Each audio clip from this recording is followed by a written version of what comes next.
Okay, cool. I was gonna ask, what's your take on abortion, or actually, how does your model of morality respond to like abortion It's a specifically? justified immoral action. Killing anyone ever for any reason is always immoral.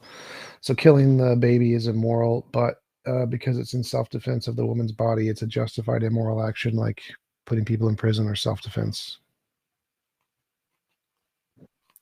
Okay, okay. Um, I guess I was gonna ask one last question before I drop down. But what was the best I guess argument for God that you've ever heard? They're all pretty terrible, but Oh, the best one was from a Hindu. He said that the Bhagavad Gita predicted the age of the Earth was 4.3 billion years ago, which is really close. So that's a novel testable prediction, which was pretty close to being correct. So that's probably the best argument or evidence I've heard for God.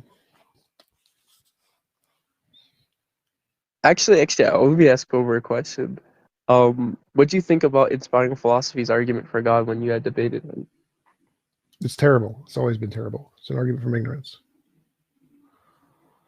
Um, would you say that your main argument was sort of appealing to the consensus of science? Yes, because his argument was cherry picking minority positions in science and claiming that they're supported because they're have scientific papers behind them. So just anybody can cherry pick scientific papers and try to make some ridiculous idea work.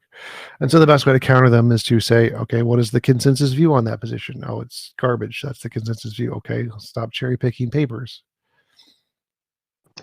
But if you were to like use that logic in every instance, wouldn't you never change the consensus because you'd always appeal to the majority of what people believe? No, because the argument is only when you're cherry picking scientific papers in order to support a view, then you can use the consensus to say, okay, is that taken seriously in the field? No.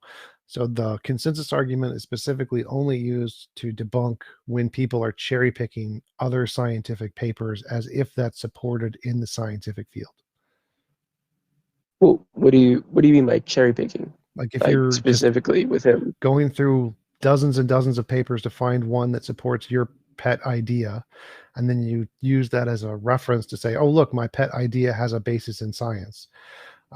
Then someone can say, what's the consensus on that paper? Is it worth anything? And they can say, nope, it's garbage. And then they can show, oh, you've just been cherry picking your work to try to find things that fit your idea, but you don't actually have any support. So the consensus argument is specifically just to stop people who cherry pick data.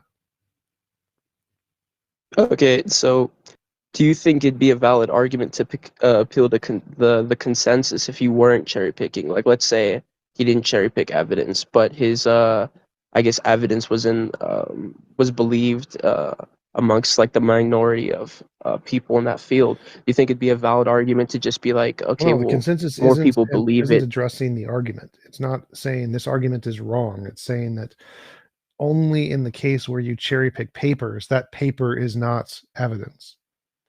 So it has nothing to do with Okay, addressing the argument. So if you had an actual argument, I say this argument is wrong because, and then if he's cherry picking data, then I'd say that data is wrong because of the consensus. would you consider cherry picking ignoring opposing papers? No, cherry picking is specifically looking for papers that conform to your idea. Doesn't matter if you ignore other ones. I mean, is that really wrong though? Don't we sort of do that whenever um, trying to make arguments for certain things? We look for a consistency that's going to correspond with making our conclusion more likely. It's not wrong, like in some moral sense, but epistemically, it's wrong. Should be showing a wide set of data so that if there's more data that supports your point, then that will naturally show. But if all of the data is showing the opposite direction, but you sound somewhere on the internet one paper that disagrees, then Well, it's more like it's totally fine to look for data that confirms your idea, but then you would need to test that data with like some kind of if my model is true, here's what we would expect, do some experiment and then confirm the data. So you can look at data and try to find patterns and use that as a way to build a hypothesis, but you can't then say your hypothesis is supported because of this data that you've cherry picked and found. That's the cherry picking fallacy. That's what IP does. So what you would need to do is look for the data that you want and then use that data to build a model. And once you have a model, make future testable predictions.